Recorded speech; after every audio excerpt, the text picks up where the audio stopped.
শীত পড়তে না পড়তেই কিন্তু শুরু হয়ে গেল পিঠে খাওয়ার ধুম। সে যেমনই হোক।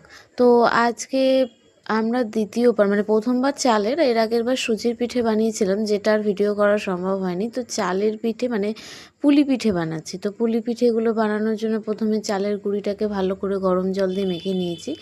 আর একটা ছাঁচ তৈরি করে নিয়েছি নারকেল দিয়ে। নারকেলটা আমাদের বাড়ির গাছেরই, আজকেই আকস্মিকভাবে পড়েছে, আর পড়া মাত্রই কিন্তু আমি ভেবে নিয়েছি যে আজকে রাতে পুলি পিঠে বানাবো।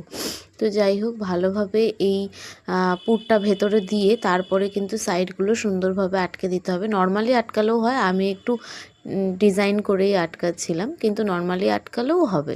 ডিজাইন করলে একটু দেখতে ভালো লাগে, তাই জন্য একটু ডিজাইন করে আটকাচ্ছিলাম আমি। তো এরকমভাবে অনেকগুলো পিঠেই আমি গড়ে নিয়েছি, আর কয়েকটা পিঠেও একটু গড়ে নেব। আর ওই পেটের দিকটা বেশ একটু সমান করে দিয়েছি।